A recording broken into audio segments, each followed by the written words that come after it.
Hello students, welcome back to my YouTube channel. हम पढ़ रहे हैं a treatise on organon of medicine part second by professor Ashok Kumar Das, जिसमें हम पढ़ रहे थे प्रिपरेशन के बारे में। तो हमने पोटेंटाइजेशन देख लिया था। अब हम देखेंगे कि मेथड्स क्या क्या हैं उसके। तो स्टार्ट करते हैं। Methods of potentisation of dry medicinal substances. अब जो ड्राई मेडिसिनल सब्सटेंसेस हैं उनका पोटेंटाइजेशन कैसे करते हैं। The dry medicinal substances are to be potentized by the process of trituration. Trituration से करते हैं। This process consist of rubbing crude medicinal substance with sugar of milk. इसमें क्या होता है कि जो क्रूड मेडिसिनल सब्सटेंस है उसको शुगर ऑफ मिल्क के साथ रब किया जाता है। The sugar of milk use for dynamization must be of purest quality. मतलब शुगर ऑफ मिल्क क्या क्या है, व्हीकल है, तो वो प्योर क्वालिटी का होना चाहिए। ठीक है, अब प्रोसेस क्या है, इसको पढ़ने से अच्छा हम यहाँ से देख लेते हैं समराइज्ड वे में। हमने 100 grains of sugar of milk लिए, उनको 3 पार्ट में करा, 1/3 1/3 1/3। Put it in a glazed porcelain motor. उसे एक ग्लेज्ड पोर्सिलेन मोटर में डाला। फिर हमने क्रूड फॉर्म में ड्रग 1 ग्रेन ऐड किया, मतलब 1/3 part of sugar of milk के ग्रेन और 1 ग्रेन किसका है, हमारा ड्रग का। Mix for 1 minute with spatula. Spatula से 1 मिनट तक मिक्स करेंगे। मतलब जो 100 ग्रेन्स थे उसका 1/3 पार्ट लिया, उसे पोर्सिलेन मोटर में डाला।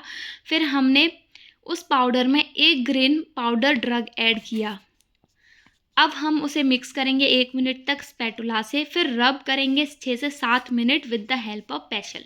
पेशल से 6-7 मिनट तक रब करेंगे। पहले हमने स्पैचुला से मिक्सिंग, फर्स्ट स्टेप है मिक्सिंग, सेकंड स्टेप है रबिंग और थर्ड स्टेप है स्क्रैपिंग। तो जब मिक्सिंग करेंगे 1 मिनट के लिए, रब कर रहे हैं, मिक्स तो तुरंत हो जाता है, अब रब करना है हमें, उसमें मिलाना है, एकदम मिलाना है, तो थोड़ा ज़्यादा टाइम लगेगा। तो 6 to 7 मिनट्स के लिए हमें रबिंग करनी है विद द हेल्प ऑफ पेसल, पेसल की मदद से। अब हमें उसे छुटाना है, जो जो चिपक गया, स्क्रैपिंग करनी है हमें। तो स्क्रैपिंग इतनी देर में तो नहीं होगी जितनी में रबिंग हुई थी, कम वक्त लगेगा, तो 3 से 4 मिनट लगेंगे from what other to the mortar and pestle. जो कि चिपका हुआ जो भी है मोटर और पेसल से, उसे हम स्क्रैपिंग से हटा देंगे। ठीक है, the process of trituration and then rubbing is repeated again. अब हम क्या करेंगे, जो प्रोसेस ट्राइचुरेशन का जो भी प्रोसेस है, ट्राइचुरेट हो करने के बाद सेम वे में हम क्या करेंगे, बिना कुछ ऐड किए उसे दोबारा से रब करेंगे। Rubbing repeated again. The second third of sugar of milk is then added. फिर उसके बाद जो सेकेंड थर्ड है शुगर ऑफ मिल्क, मतलब जो फर्स्ट वाली की हमने प्रोसीजर कर लिया, यहाँ तक आ गए रबिंग करके, फिर जो सेकंड पार्ट था वो भी ऐड कर देंगे। अब जब वो ऐड कर देंगे फिर क्या करेंगे, स्पैटुला से मिक्स करेंगे, ट्राइचुरेट करेंगे, मतलब रबिंग करेंगे 6 से 7 मिनट तक, स्क्रैप करेंगे 3 से 4 मिनट तक। Process of triturating and scraping is again repeated. अच्छा, पूरा प्रोसेस ही रिपीट करना है, मतलब रबिंग का और स्क्रैपिंग का दोनों चीज़ें रिपीट करनी है। मतलब सबसे पहले तो हमने ये किया, मिक्सिंग की, रबिंग की, स्क्रैपिंग की। अब हमने कुछ डाला तो है नहीं, तो मिक्सिंग तो नहीं करेंगे, फिर हम रबिंग स्क्रैपिंग करने के दोबारा रबिंग स्क्रैपिंग करेंगे, फिर सेकंड पार्ट डाल के फिर मिक्सिंग करेंगे, ट्राइचुरेशन करेंगे यानी कि रबिंग, और फिर स्क्रैपिंग करेंगे। उसके बाद हम प्रोसेस रिपीट करेंगे। The last third of the sugar of milk is now added. अब जो लास्ट पार्ट था, 3 पार्ट कर लिए थे ना, जो लास्ट पार्ट था अब वो भी ऐड कर देंगे। The whole process of mixing, trituration and scraping is again repeated. फिर से करेंगे। It is said to be raised first degree of trituration. तो अब हमें जो मिलेगा वो हमें फर्स्ट डिग्री ऑफ ट्राइचुरेशन मिलेगा। The triturated medicinal substance is put in a well corked glass. इसे बहुत अच्छे से वेल कॉक्ड ग्लास में रखेंगे, फाइल कॉक्ड ग्लास फाइल में रखेंगे, यानी कि कंटेनर बॉटल में, and capped protected from direct sunlight, और उसे डायरेक्ट सनलाइट से प्रोटेक्ट करके रखेंगे। To which the name of drug and designation of first potency is marked. जिसको हमने क्या बोल दिया कि जो भी ड्रग है उसका नाम दिया और फर्स्ट पोटेंसी लगा दी उस पर, कि इसकी ये फर्स्ट पोटेंसी बन के तैयार हो गई। आगे देखते हैं। Time taken for the whole process. पूरी प्रोसेस को करने में कितना टाइम लगा, 1 घंटा अप्रॉक्स। मिक्सिंग, मतलब मिक्सिंग हमने क्या की, 3 बार की, जब जब सब्सटेंस ऐड किया, और 1-1 मिनट के लिए थी तो 3 मिनट वहाँ लगी। ट्राइचुरेशन हमने कितनी बार किया, एक प्रोसेस में हमने 2 बार किया, 3 प्रोसेस थी तो 6 बार किया मतलब हमने, और 6-7 मिनट पर उसमें दिए, तो लगभग 40 मिनट लगी इसमें। 36 से 40 मिनट या 42 मिनट। स्क्रैपिंग फिर हमने की स्क्रैपिंग में 3 से 4, यहाँ गलत लिखा है, 3 से 4 मिनट के लिए की और वो 6 बार की, तो उतनी देर वहाँ लगी, तो लगभग 1 घंटा लगा हमें। ठीक है। Preparation of second degree of trituration, अब हम सेकेंड डिग्री प्रिपेयर कर रहे हैं, तो अब हम क्या करेंगे, 1 ग्रेन लेंगे जो फर्स्ट पोटेंसी प्रिपेयर हुई है उसका। The 1 grain of ever product is ट्राइचुरेटेड further in a similar way with the remaining 100 grain of sugar of milk. और 100 ग्रेन हमने शुगर ऑफ मिल्क के लिए लिए, उनको 3 पार्ट में डिवाइड कर लिया, और 1 ग्रेन हमने फर्स्ट पोटेंसी का ले लिया। In a similar way the medicinal substance is raised to 3rd degree of trituration. ऐसे करके हम 3rd डिग्री पे पहुंच जाएंगे by taking 1 grain of the second potency. Second potency बन गई, उसका एक ले लिया, अब हम 3rd पोटेंसी तक पहुंच जाएंगे सेम प्रोसेस से।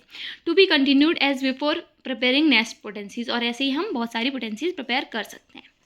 नेक्स्ट है 50 मिलीसिमल पोटेंसी। ये कैसे प्रिपेयर होती है, क्या है ये देखते हैं। Not only did Hahnemann discover a new system of drug therapy, but he continued his endeavor till the last day of his breath to find out how cure can be performed in more mild and rapid way। मतलब उन्होंने अपनी आखिरी सांस तक यही कोशिश की कि वो पता लगा सके कि और ज़्यादा माइल्ड डोज कैसे प्रिपेयर की जा सकती है।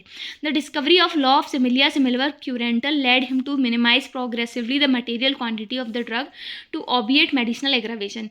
सिमिलिया सिमिलस क्यूरेंटर जब उन्होंने डिस्कवर किया, तो उन्होंने ये कोशिश की कि उसके बेसिस पे उन्होंने ये सोचा कि अगर ऐसे ही काम करता है तो हमें इसकी जो ड्रग की जो मटेरियल क्वांटिटी है वो कम करनी पड़ेगी, क्योंकि एग्रावेशन कम हो।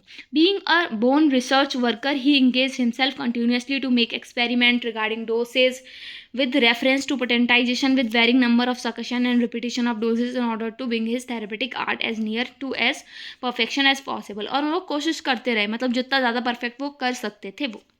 History, Hahnemann revised his organon of medicine 5 times in order to incorporate all the new ideas and improve method which he acquired through continued observation and experience in the connection with his homeopathic practice। Hahnemann sir ने अपनी organon of medicine को 5 बार revise किया ताकि वो उसमें जो भी नए आइडियाज़, इम्प्रूव्ड मेथड जो भी उन्होंने देखे हैं, समझे हैं, उन्हें ऐड कर सकें और मतलब जो भी उन्होंने एक्वायर किया उसे बता सकें। In his 86 years Hahnemann while in active practice in Paris, 86 years में उन्होंने पेरिस में जब वो एक्टिव प्रैक्टिस कर रहे थे, completed a thorough revision of the organon by carefully going over it paragraph by paragraph, making changes, erasures, annotations and addition. तो उन्होंने क्या किया, जो ऑर्गेनन थी उसे केयरफुली एक के बाद एक बार पढ़ा, रिवीजन किया उसका, पैराग्राफ बाय पैराग्राफ्स, कुछ चेंजेस लाए, कुछ चीज़ें इरेज की, कुछ एनोटेशंस ऐड किए, कुछ एडिशन चीज़ें थी वो लाए। In Paris he had to deal with the large number of patient with unusually nervous excitability. उन्हें क्या करना पड़ता था, पेरिस में बहुत ज़्यादा नंबर ऑफ पेशेंट से डील करना पड़ता था। And noted troublesome medicinal aggravation, और वो नोट करते थे उनके अंदर medicinal aggravation even after using 30 centesimal dilution, जबकि वो 30 सेंटीसिमल डाइल्यूशन यूज़ करते थे तब भी उन्हें ये दिक्कत आ रही थी। Prepared as per his instruction, laid down in 5th edition of organon. फिर उन्होंने मतलब जो भी उन्होंने 30 सेंटीसिमल डाइल्यूशन था वो उन्होंने प्रिपेयर किया था वो सब, और उसे यूज़ करके भी इतनी ज़्यादा एग्रावेशन देखने को मिल रहे थे। This led him to a new process of further minimizing the material quantity of drug along with the liberation of medicinal power to an incredibly high degree. और इससे क्या हुआ, उन्होंने देखा इतना ज़्यादा एग्रावेशन हो रहा है तो उन्होंने सोचा कि और इसे मिनिमाइज़ किया जाए, तो वो उन्होंने जो मेडिसिनल पावर है उसे लिबरेट किया और हाई डिग्री तक, मतलब उन्होंने और माइन्यूट वो डोज बनाई, मतलब माइन्यूट मतलब जो मटेरियल सब्सटेंस था उसे कम करने की कोशिश की। This new scale is known as 50 millesimal scale, और इस स्केल को 50 मिलीसिमल स्केल नाम दिया गया। In fact this name was not given by Hahnemann, ये नाम हैनीमैन सर ने नहीं दिया था, but by Perry Smith of Geneva के डॉक्टर पेरी स्मिथ ने इसको नाम दिया था। Hahnemann himself termed this new process as a renewed dynamization. उन्होंने क्या नाम दिया था इसको, रिन्यूड डायनामाइजेशन। फिर उन्होंने एफोरिज्म नंबर 132 में बताया, ही rights new altered but perfect method, नया ऑल्टर्ड और परफेक्ट मेथड के बारे में बताया, न्यू डायनामाइजेशन मेथड नाम दिया उन्होंने। The details of this method was incorporated in his propose 6th edition of Organon, जो उनका 6वां ऑर्गेनन का एडिशन आया उसमें इसके बारे में जानकारी दी गई। As the 6th and last edition of Organon did not see the light of day till 1921, the homeopathic profession and pharmacists were ignorant of this method of preparing potencies. But Herring, Dunham, Nash and Kent especially instinctively caught the latest idea of our master and advocated the practice of using high potencies. 1921 तक जो 6th और last addition था उससे इतनी ज़्यादा रोशनी नहीं डाली गई, क्योंकि जो होम्योपैथिक प्रोफेशन थे और जो फार्मासिस्ट थे वो उसे इग्नोर करते थे इस मेथड को।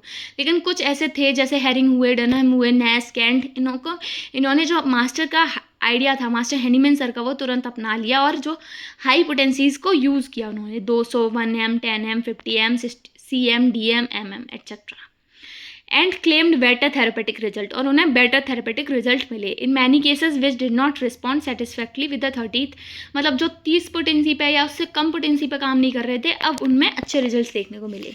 Since the publication of a French translation of 6th edition of Organon by Dr. P. Smith, MD of Geneva, and his few articles in the British Homeopathic Journal, July-October 1954, under the caption "The Hidden Treasure of the Last Organon," and in the Journal of American Institute of Homeopathy, December-June 1955 to 56, attention of the homeopath has been forcefully drawn to the changes introduced by the Hahnemann in the potency preparation of drugs.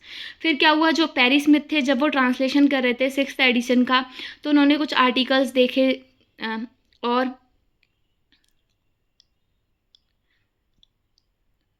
हाँ, the hidden treasure of the last Organon उन्होंने एक journal में दिया और उन्होंने बताया, मतलब उन्होंने अटेंशन खींची इसकी तरफ, किसकी तरफ, 50 मिलीसिमल स्केल की तरफ। Potency prepared under this method, इस मेथड के अंदर जो पोटेंसी प्रिपेयर्ड हुई हैं are named by doctor Smith as 50 millesimal potencies, उनको डॉक्टर पेरी स्मिथ ने क्या नाम दिया, 50 millisimal potency, because of the fact that the material part of the medicine was said to be decreased by 50,000 times, क्योंकि ऐसा बोला गया कि इस डिग्री ऑफ डायनामाइजेशन में क्या होता है कि जो मेडिसिनल पार्ट है उसे 50,000 गुना 50,000 टाइम्स कम कर देते हैं। The preparation so made were called medicamenta globule, जो प्रिपरेशन बनी उसे मेडिकामेंटो ग्लोब्यूल बोला गया, which is the meaning of O, जिसका मीनिंग था 0, to distinguish the old one which are marked with a small x, 0 बोल लो, ओ बोल लो, मतलब इसको 0 से या फिर ओ से मार्क किया गया और जो पहले वाले थे उन्हें एक्स से मार्क किया जाता था। एंड कॉल्ड मेडिकामेंटा एला गाउट, उनको मेडिकामेंटा एला गाउट बोला जाता था, इसे मेडिकामेंट्स ऑफ ग्लोब्यूल बोला गया। Medicines of drop bread for life of latest animal, ठीक है। द पोटेंसीज में एडवांटेजियसली भी मार्क, जो पोटेंसी थी उन्हें कैसे मार्क किया गया, तो 0 इसका साइन है, तो 0/1, 0/2, 0/3, 0/30 and so on. The numerator 0 representing symbolically the poppy size globule, 0 का मतलब है poppy size globule employed in each dynamization, जो हर एक डायनामाइजेशन में हमने यूज़ किया at as distinct from the drop of medicine, जो कि ड्रॉप ऑफ मेडिसिन से अलग है थोड़ा। Utilize in the centimeter scale, क्योंकि सेंटीसिमल स्केल में जो यूज़ की गई जो ड्रॉप ऑफ मेडिसिन उससे अलग है। अब है method of preparation of 50 millesimal scale, कैसे प्रिपरेशन की जाती है, ठीक है। Preparation of mother tincture of 50 millesimal scale, mother tincture कैसे बना। All the medicinal substance is triturated with sugar of milk, जितने भी मेडिसिनल सब्सटेंस है सबको ट्राइचुरेट कर दिया गया शुगर ऑफ मिल्क के साथ up to 3rd centesimal potency, 3rd centesimal potency के साथ। इसे शॉर्ट में देख लेते हैं हम यहाँ से कि medicinal substance are to be triturated with sugar of milk up to 3rd centesimal potency, मतलब जो 1 ग्रेन हमने मेडिसिन का लिया और 300 ग्रेन हमने किसके लिए, शुगर ऑफ मिल्क के लिए 3 घंटे के लिए और ट्राइचुरेशन किया, ये सब था वहाँ। तो जब 3rd सेंटीसिमल पोटेंसी थी उसमें हमने यहाँ पर क्या किया, मेडिसिनल सब्सटेंस ट्राइचुरेट किया, ठीक है, थर्ड तक, मतलब 3 टाइम्स 3 घंटे का प्रोसीजर किया। 1 घंटे में 1 बन रही थी 1C, तो 3 घंटे किया, 1 ग्रेन ऑफ 3C। अब हमने जो 3rd सेंटीसिमल पोटेंसी का 1 ग्रेन लिया plus 500 drops of mixture containing 1 part of alcohol and 4 parts of distil water. फिर हमने 500 ड्रॉप लिए एक मिक्सचर के, जिसमें 1 पार्ट एल्कोहल का था और 4 पार्ट्स किसके थे, डिस्टिल वाटर के। मतलब 100 ड्रॉप हमने एल्कोहल के डाले और 400 ड्रॉप डिस्टिल वाटर के। तो जो मदर टिंचर प्रिपेयर हो गया, तो ये जो मदर टिंचर था इसकी ड्रग स्ट्रेंथ क्या थी, 1/5 × 10⁸ 8। 5 मतलब 500 तो एल्कोहल हमारे पास जो मिक्सचर है वो, और 10⁸ 8 टाइम्स जो प्रिपेयर हुआ वो मिक्सचर 10⁸ में प्रिपेयर हो गया। ठीक है, क्योंकि दो पावर तो यहाँ से आ गई 500 ड्रॉप्स मिक्सचर की, और जब हमने 3C प्रिपेयर किया था तो ड्रग स्ट्रेंथ क्या थी, 1/10⁶ की, 1/10⁶ की। तो 1/10⁶ की यहाँ पर थी, और फिर 500 ड्रॉप्स और ले ली, तो 5 × 10⁻, यहाँ आ गया, तो 5 × 10⁸ हो गया। क्लियर। आगे देखते हैं 1 drop of mother tincture. 1 drop हमने ली मदर टिंचर की। अब जो मदर टिंचर बन गया 1:5 × 10⁸ का जो मदर टिंचर बना है वो, उसमें हमने ऐड किया 100 drops of pure alcohol. Pure alcohol की 100 ड्रॉप्स ऐड की एक फाइल में 2/3 जो उसे भर दिया फाइल को, और फिर क्या किया, 100 सकशन दिए, 100 टाइम्स उसको सकशन दिए। The first degree of dynamization of first potency. तब हमें फर्स्ट पोटेंसी मिली 0/1, जिसकी पावर कितनी हो गई, अब पहले 1/5 × 10⁸ था, अब हमने 100 ड्रॉप्स और ऐड कर दी, तो 8 की जगह कितना, 2 और बढ़ गया, तो कितना हो गया, 1/5 × 10⁻10। एक बार फिर से इतना ही समझ लेते हैं कि सबसे पहले हमने क्या किया कि हमने देखा मेडिसिन सब्सटेंस को ट्राइचुरेट किया with sugar of milk up to 3 centimetre potency के साथ। तो हमने देखा था जब 3 सेंटीसिमल पोटेंसी के साथ प्रिपेयर किया तो जो फाइनल ड्रग स्ट्रेंथ बन के आई वो कितनी थी, 1/10⁶। 1 grain of this powder is, फिर हमने क्या किया, 1 grain of 3C plus 500 drops of mixture containing 1 grain of 3C और 500 ड्रॉप्स ऑफ मिक्सचर लिया, जिसमें 100 ड्रॉप्स एल्कोहल के थे, 400 ड्रॉप्स डिस्टिल वाटर के थे, वो ठीक है। टोटल ड्रॉप्स 500 हुए, तो 1/500 × 10⁻6 हुआ, तो जिससे क्या हो गया, 1/5 × 10⁸, जिससे मदर टिंचर बन गया किसका, 50 मिलीसिमल स्केल का। अब इस मदर टिंचर की 1 ड्रॉप ली और 100 ड्रॉप्स ली प्योर एल्कोहल की। तो जब हमने 1 ड्रॉप मदर टिंचर की ली, यानी कि 1/5 × 10⁸ था, और 100 ड्रॉप किसकी ली, मदर टिंचर की, सॉरी प्योर एल्कोहल की। तो 100 ड्रॉप जब हमने प्योर एल्कोहल की ली तो क्या बना, 1/5 × 10⁻10। तो अब हमें जो फर्स्ट पोटेंसी मिली उसकी पावर क्या थी, 1/5 × 10⁻10। आगे देखते हैं conversion in form of globule. अब हमने इसे ग्लोब्यूल की फॉर्म में कन्वर्ट किया। Now small sugar globules 100 weighing 1 grain are to be moistened with एवव मिक्सचर एंड ड्राइड क्विकली। अब जो भी स्मॉल ग्लोब्यूल्स थे उन्हें ऊपर मिक्सचर के साथ मॉइस्ट किया गया और फिर उसे क्विकली ड्राई किया गया। मतलब 1 ग्लोब्यूल ऑफ फर्स्ट पोटेंसी हमने लिया, उसे 1 ड्रॉप ऑफ डिस्टिल वाटर में डिजोल्व किया और 100 ड्रॉप्स ऑफ गुड एल्कोहल उसमें ऐड किए और फिर 100 सकशन दिए। सेकंड डिग्री ऑफ डायनामाइजेशन और सेकंड पोटेंसी। तो क्या हुआ, सेकंड डिग्री ऑफ डायनामाइजेशन हुआ और सेकंड पोटेंसी प्रिपेयर हुई। Conversion in form of globules as before. तो फिर जो ग्लोब्यूल्स में जैसे हमने पहले कन्वर्ट किया था वैसे ही फिर से करेंगे। In this way the process is continued until the 13 degree of dynamization is reached. और हमने ऐसे ही प्रोसेस कंटिन्यू की जब तक 30th डिग्री नहीं बनी डायनामाइजेशन की। जब हमने first degree of dynamisation complete कर लिया फिर हमने उसके बाद सेकंड पोटेंसी बनाई। सेकंड पोटेंसी बनाने के बाद हमने उसे ग्लोब्यूल्स में कन्वर्ट किया। तो हमने ग्लोब्यूल्स में कैसे कन्वर्ट किया, हमने क्या किया, शुगर ग्लोब्यूल्स जो थे हमारे हमने वो लिए और उसको मॉइस्ट किया। मॉइस्ट करने के बाद हमने उसे ड्राई कर लिया तुरंत। मतलब जो भी मिक्सचर प्रिपेयर हुआ था सेकंड पोटेंसी का, अब हमने उन ग्लोब्यूल्स को उस पोटेंसी से मॉइस्चराइज करके और ड्राई कर लिया और फिर स्टोर कर लिया एक फाइल में। तो हमें ग्लोब्यूल मिल गया। मतलब फर्स्ट पोटेंसी का ऐसे ग्लोब्यूल बनाया, फर्स्ट ग्लोब्यूल लिया, फर्स्ट पोटेंसी का एक ग्लोब्यूल लिया, फिर उसे डिस्टिल वाटर में डाला, फिर 100 ड्रॉप्स ऑफ गुड एल्कोहल डाला, फिर 100 सकशन दिए तो सेकंड डिग्री से सेकंड पोटेंसी बनी। फिर सेकंड पोटेंसी को कन्वर्ट कैसे करा ग्लोब्यूल में, वही ग्लोब्यूल्स लिए हमने और जो सेकंड पोटेंसी बनाई तो उस लिक्विड से हमने उन्हें गीला किया, गीला करने के बाद सुखा के स्टोर कर लिया। ऐसे करके हमने 30 पोटेंसी तक बना लिया था, ठीक है। फिर उसके बाद हम देखेंगे mode of administration in medicine. अब मेडिसिन को कैसे एडमिनिस्टर करेंगे।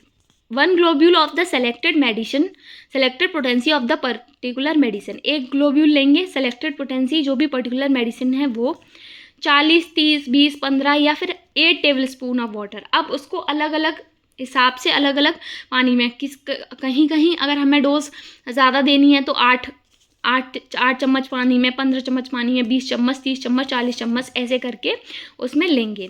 सम एल्कोहल फॉर प्रिजर्वेशन के लिए थोड़ी सी एल्कोहल लेंगे। Succeed every time before administering the medicine 8, 10, 12 times. मतलब जब भी एडमिनिस्टर करेंगे मेडिसिन तब तक हम ये करेंगे। Take tablespoon of this solution and put in a glass water containing 7 to 8 spoonful of water. हमने क्या किया, जो भी हमने सॉल्यूशन बनाया उसको कुछ चम्मच वो लिया सॉल्यूशन और एक ग्लास ऑफ पानी में डाला। 7 से 8 चम्मच पानी था उसमें। स्टर्ड थ्रोली अच्छे से चलाया। 1 टीस्पून और more of this is to be given to the patient. उस पानी में से सिर्फ 1 चम्मच या फिर 2 चम्मच, मतलब थोड़ा जितना हमें देना है उतना देंगे और बाकी हटा देंगे। तो कैसे एडमिनिस्टर किया, पहले तो हमने सिंगल ग्लोब्यूल लिया 1 पोटेंसी का, फिर उसे डिज़ोल्व किया पानी में। डिज़ोल्व करने के बाद हमने उसमें थोड़ा सा अल्कोहल डाला ताकि डिकम्पोजिशन ना हो। अब हमने उस सॉल्यूशन जो हमने बनाया, किसका, जो भी मेडिसिनल सॉल्यूशन था जो भी बनाया हमने, उस सॉल्यूशन का 1 चम्मच लिया और उसे 1 ग्लास पानी में डाला, फिर उसे चलाया अच्छे से। चलाने के बाद हमने उसमें से 1 चम्मच पेशेंट को दे दिया, ठीक है। अब सेकंड पॉइंट क्या बताया, वो तो फर्स्ट जनरली हमने वो किया। इन केस ऑफ अनयूजुअली एक्साइटेड और सेंसिटिव पेशेंट, अगर पेशेंट अनयूजुअली एक्साइटेड है या सेंसिटिव है तब क्या करेंगे। If the patient is unusually excited, अगर पेशेंट अनयूजुअली एक्साइटेड है और सेंसिटिव है, और टीस्पून ऑफ दिस सॉल्यूशन में B put in a second glass of water. तो जो फर्स्ट ग्लास में से हमने डायरेक्ट पेशेंट को दे दिया उसमें से भी अब हम 1 चम्मच लेंगे और उसे सेकेंड ग्लास ऑफ वाटर में डालेंगे, फिर चलाएंगे, फिर हम उसमें से पेशेंट को देंगे। These are patient of so great sensitiveness, क्योंकि यहाँ पर सेंसिटिविटी ज़्यादा है।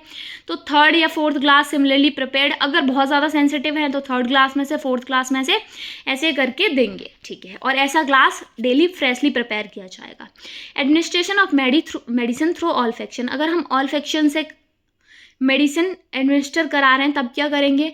इन this case the solution content in the file, तो जो फाइल है उसमें जो सॉल्यूशन है which is to be used to be olfaction, वो इसको हम यूज़ करेंगे ऑल्फेक्शन के लिए, मतलब स्मेलिंग के लिए।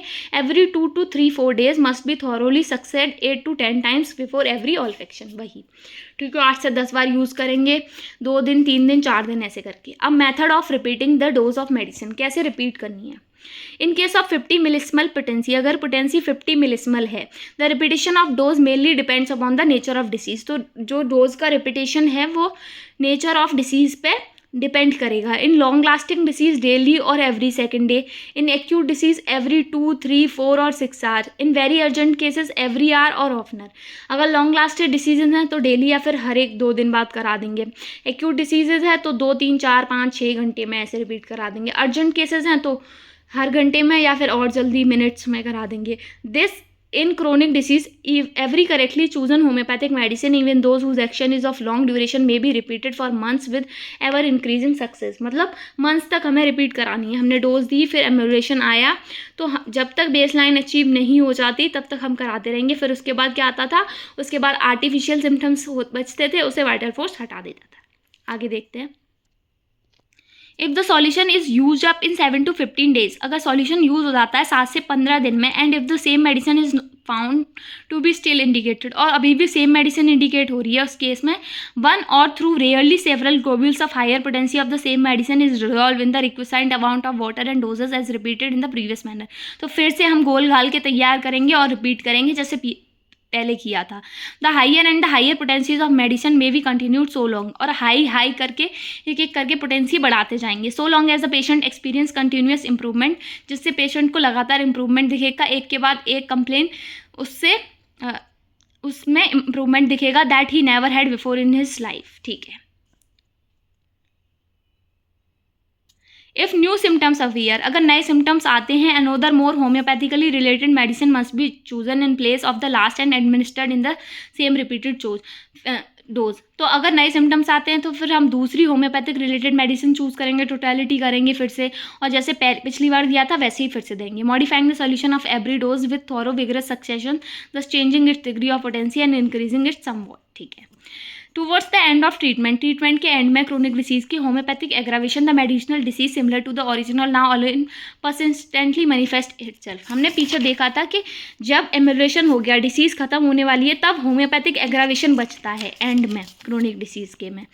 इन that case the dose must than be reduce, तब हम क्या करेंगे, डोज को रिड्यूस कर देंगे ताकि जो डोज की वजह से जो सिम्टम्स आ रहे हैं, मतलब होम्योपैथिक एग्रावेशन है, वो स्टॉप हो जाए।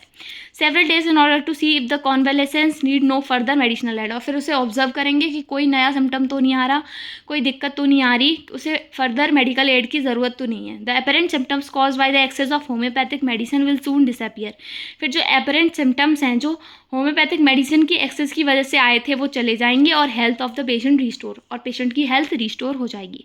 Every aggravation by the production of new symptoms when nothing untoward has occurred in the mental or physical regimen invariable proves unsuitableness on the part of medicine formerly given in the case concerned but never indicate that the dose has been too weak। मतलब अगर कोई aggravation हो रहा है, नए symptoms आ रहे हैं mental या फिजिकल लेवल पे भी, तो हम ये कंसिडर करेंगे कि जो हमने पिछली मेडिसिन जो यूज़ की है, मेडिसिन का जो पार्ट वो अनसूटेबल है, ये नहीं कि वो वीक है। So every medicine prepared for case of disease in which the course of its action produce new or troublesome symptoms not belonging for the disease to be cured is not capable of effecting real improvement and can't be considered as homeopathic selected. अगर काम नहीं कर रही, नए symptoms आ रहे हैं या कुछ भी दिक्कत है, तो हम जान जाएंगे कि ये होम्योपैथिकली सेलेक्टेड मेडिसिन नहीं है, ये कैसी है, अनसूटेबल है। तो सब्सिक्वेंट मैनेजमेंट इन सच केस, ऐसे केसेस में क्या करेंगे, दो चीज़ें कर सकते हैं। अगर एग्रावेशन के सिम्टम्स वायलेंट हैं, हम पीछे पढ़ चुके हैं ज़्यादातर, जब हमने पढ़ा था स्पेसिफिक रेमेडीज़ वगैरह, तो उनमें देख चुके हैं कि अगर एग्रावेशन के सिम्टम्स वायलेंट हैं तो हम क्या करेंगे, पार्सली न्यूट्रलाइज कर देंगे एज सून एज। और ये हमने कैंट की जो हमने पढ़े थे ना, कैंट्स के पॉइंट्स जो हमने पढ़े थे उसमें भी हमने देखा था। तो अगर एग्रावेशन वायलेंट है, बना हुआ है, तो हम क्या करेंगे, एंटीडोट करेंगे, फिर दोबारा से टोटलिटी के बेसिस पे एक सिमिलम देंगे। अगर एग्रावेशन वायलेंट नहीं है तो हम क्या करेंगे, डायरेक्ट टोटलिटी करके और एक नई मेडिसिन सेलेक्ट करके दे देंगे। नेक्स्ट है advantage of 50 millesimal scale. 50 millesimal scale के क्या एडवांटेज हैं, तो देखते हैं। Advantages of using 50 millesimal potency, तो क्या एडवांटेजेस हैं, minimal chance of violent homeopathic aggravation which even can be regulated at desired. जो homeopathic aggravation, violent homeopathic aggravation के चांसेस कम होंगे क्योंकि बहुत ज़्यादा मटीरियल था, जो मटीरियल क्वांटिटी थी वो कम हो गई। Help to expedite cure of long standing chronic disease, chronic disease जो बहुत टाइम से बनी हुई है उनका क्योर करने में हेल्प करेगी। unfolds maximally the latent dynamic power of drug for a rapid and lasting penetration। जो ड्रग की इतनी टाइम्स जो पावर है, डायनेमिक पावर, वो अनफोल्ड हो गई है, तो इससे क्या होगा, रैपिड एक्शन होगा और लास्टिंग पेनिट्रेशन होगा, मतलब काफ़ी टाइम तक असर रहेगा। Quick judgement of the correctness of the selecting medicine help to avoid unnecessary wasting of time. जो हमने मेडिसिन सेलेक्ट की है उसकी करेक्टनेस हम क्विकली जज कर लेंगे क्योंकि वो फास्ट एक्टिंग होगी, तो इससे ज़्यादा टाइम भी वेस्ट नहीं होगा। Repetition of the deep acting medicine several times a day according to the need of patient. जितनी पेशेंट की नीड है, जैसी नीड है उसके हिसाब से हम रिपीटेशन करेंगे डीप एक्टिंग मेडिसिन का। Use of same constitutional medicine for both palliative as well as curative purposes. Same constitutional medicine को यूज़ किया जाएगा, पैलिएटिव और क्यूरेटिव पर्पज़ के लिए किया जा सकता है, एंड दस turning the hopeless incurable cases into curable one. तो जो लॉन्ग रन केसेस हैं, जो बहुत टाइम से चल रहे हैं, तो उनको, जो इनक्योरेबल केसेस हैं, उनको हम क्योर कर सकते हैं। तो ये थे एडवांटेज ऑफ 50 मिलिस्मल स्केल। यही, इसी के साथ हमारा ये चैप्टर कंप्लीट होता है। तो अगर आपको वीडियो पसंद आई हो तो लाइक करें, चैनल को सब्सक्राइब करें, और कोई भी क्वेरी है तो कमेंट सेक्शन में पूछ सकते हैं। Thank you for watching.